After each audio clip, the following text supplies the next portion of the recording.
اس کے بعد حضرت مولانا ابو سفیان صاحب دامت برکاتہم العالیہ سے درخواست کروں کہ 5 منٹ کے درمیان اپنی شکریہ.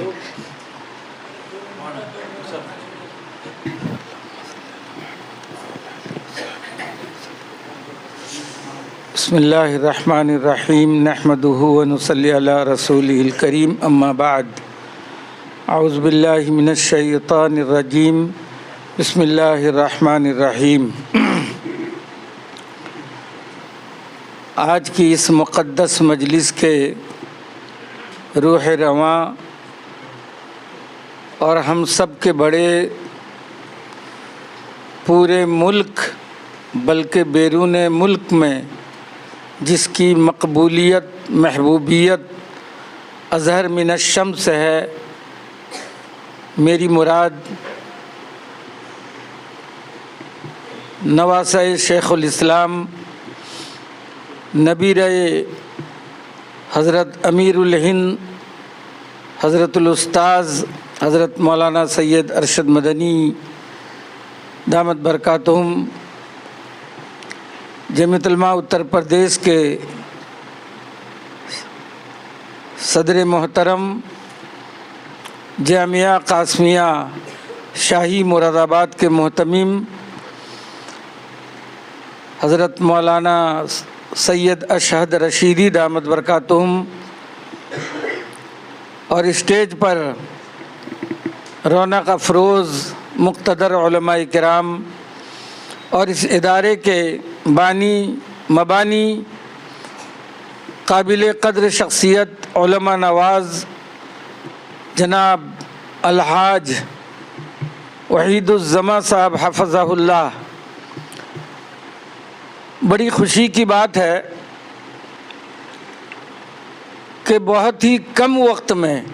مختصر وقت میں یہ ادارے نے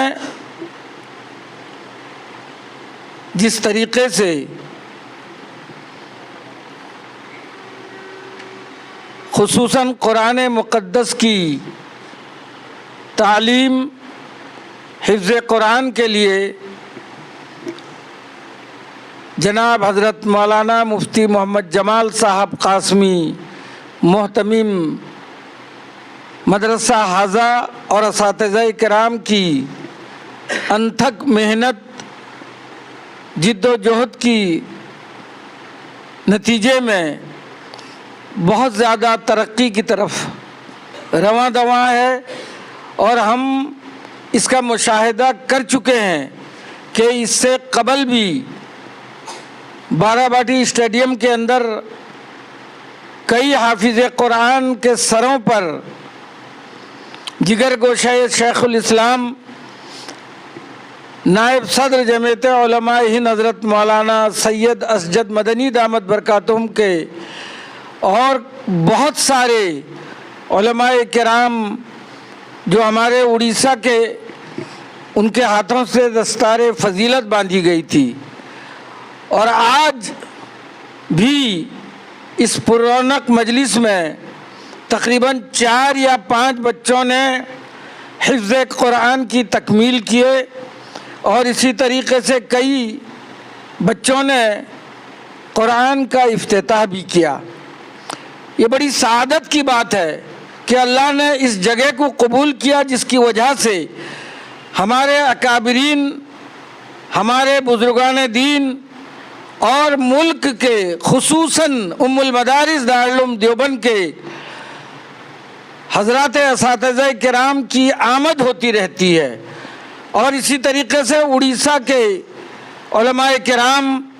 اولیاء اعظام، دانشوران قوم و ملت بھی یہاں آتے رہتے ہیں. اور یہ ادارہ جس کی امید نہیں کی گئی تھی، توقع نہیں تھا کہ اس ادارے کو لبِ سڑک ایک مسلک اور مشرب کے اعتبار سے بہت ہی وسیع پیمانے پر اس کی تعمیر ہوئی. اور یہ اخلاص و للہیت جناب الحاج وحید الزماں صاحب کی مرہون منت ہے کہ جنہوں نے اس اتنے بڑے ادارے کو قائم کب کیا، جبکہ انہوں نے ایک فلکبوس عمارت تیار کرنے کے بعد وہ چاہتے کہ اس سے بہت سارے کرائے میں رقم آتے، لیکن ان کا ارادہ تھا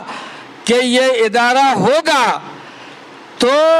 اس میں مہمانان رسول آئیں گے، قرآن کی تعلیم صبح قیامت تک ہوگی اور ان کی نسلوں کو اس کا ثواب پہنچتا رہے گا۔ الحمدللہ حضرت حاجی صاحب کا یہ خواب شرمندہ تعبیر بن کر ہوا، جیسا کہ حضرت مولانا محمد علی صاحب قاسمی نے فرمایا کہ جب ہم ابتدا میں آئے زمین خریدنے کے لیے